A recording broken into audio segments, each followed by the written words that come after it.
Well, good morning, good evening, wherever you may be, and welcome to Studying God's Word. I am pastoral intern Colin Newhart, serving Trinity here in Bismarck and Grace Lutheran in Driscoll. And grace and peace to you wherever you may be from. Our gospel this week is I would say, one of the more iconic stories of Jesus and his disciples. And our gospel is from the 4th chapter of Mark, starting with verse 35. And it is the story of Jesus calming the storm. And so let's walk through this together. And there's many good points of discussion if you're going through a Bible study or just individual study of God's Word. So our gospel starts off. It says, when evening had come, Jesus said to the disciples, "Let's go across to the other side." And leaving the crowd behind, they took him with them in the boat, just as he was. All right, so let's set the stage here for our gospel reading. So before this gospel reading, Jesus had started his ministries of preaching, teaching, healing, casting out demons, all that kind of stuff, but we're not quite at a point where people say, yes, this is Jesus, the Son of God. And the Gospel of Mark tries to keep Jesus' true identity kind of under wraps a little bit, kind of downplays it, because we'll see a lot of times where Jesus will tell whoever he's talking to, if the person figures out who he actually is, Jesus will say, now I'm telling you this in secret, or don't tell anybody, or those types of things. Obviously, in the Gospel of Mark, the story ends up with Jesus dying on the cross and rising again. So the secret wasn't really kept safe. But be that as it may, Jesus is doing all these things nonstop. His ministry's starting to pick up traction. And so I'd imagine Jesus is pretty worn out. And so Jesus and the disciples hop into a boat on the Sea of Galilee. Now, I've actually been over there to the Holy Land to see this, and at the Sea of Galilee they have this kind of museum visitor center area, and they had a display where an actual boat from that time period was on display that archaeologists had uncovered in a dig, and it was being preserved there for people to see. And they're not very big boats. I would say the size of a large canoe is what they are. It wasn't very big. And so they're going out on these boats, and obviously there's a dozen of them, so there's more than one boat. But their intention is to find some rest for themselves and Jesus, as they've been partaking in those miracles and preaching and teaching and all that kind of stuff. So the words "just as he was" is specifying or speculating that Jesus had not had sleep or eating or anything of that kind of sort, that Jesus might have been worn out. And it says other boats were with him. So then, surprise, a great windstorm arose, and the waves were beating at the boat. There was water coming in those boats because they weren't very, they were seaworthy, but they weren't very strong. So it says the boat was already being swamped, meaning they couldn't keep up with the waves and the water coming in, and it seemed like a very perilous situation. And then meanwhile, it says, but he was in the stern asleep on a cushion, and they woke him up. So Jesus snooze fest throughout this whole thing. He is out. He is fast asleep. Fast asleep. And there's this big storm and everybody's getting worried and Jesus is sleeping. So that's the setup of this gospel here.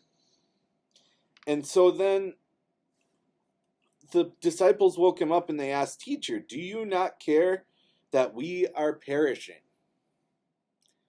So somebody finally said something to Jesus that they're worried. They are seriously worried that they are going to die in this storm, that their boat is going to go down, and that's not going to be good. And side note,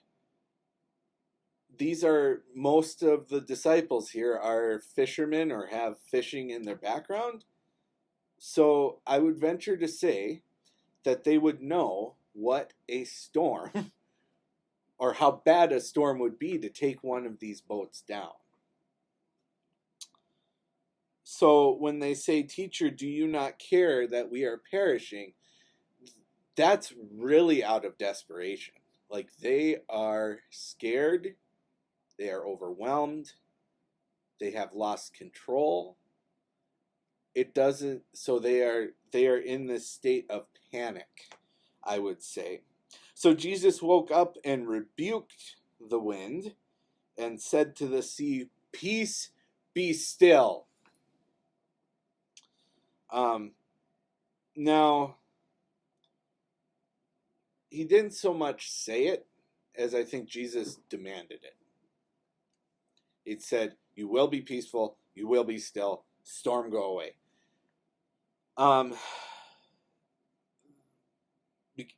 That's a definite turning point in this story here, is that peace, be still. Like, Jesus took care of the storm right away. And it said, then the wind ceased and there was dead calm. So we went from wind, waves, calamity, boats almost sinking, and then the gospel says, dead calm.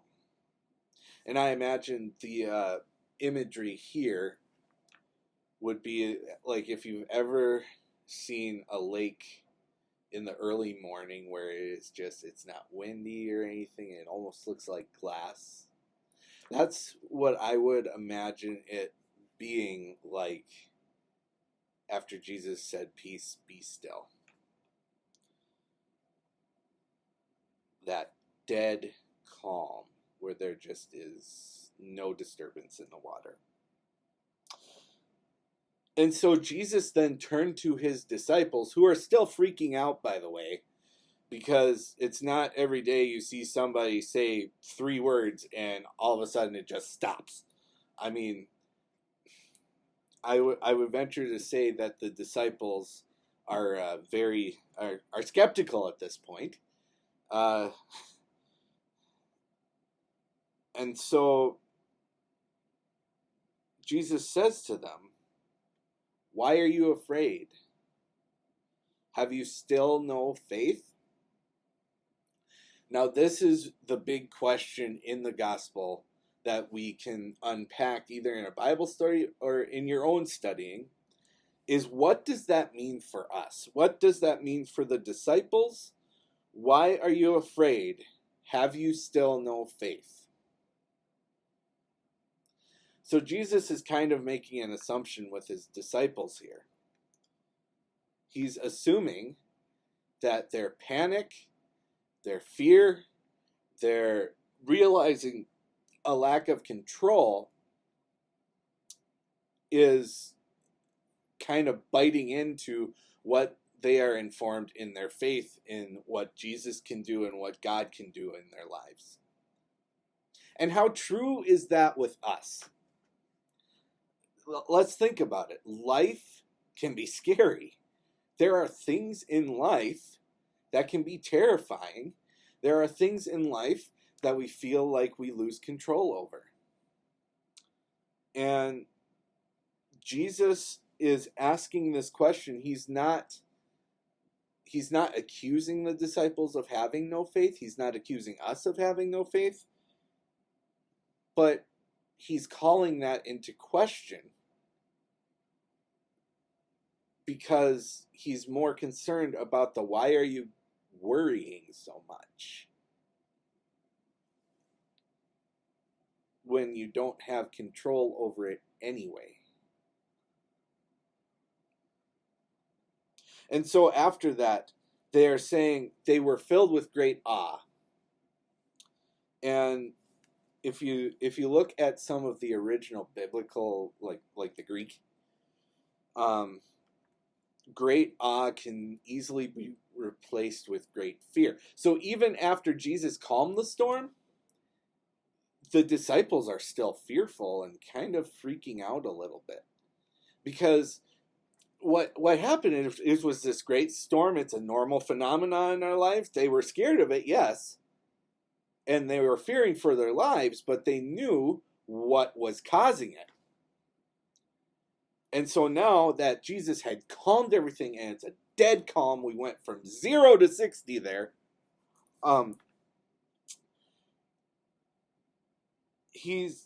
The disciples are like, "What just happened? Did you see that? That just happened."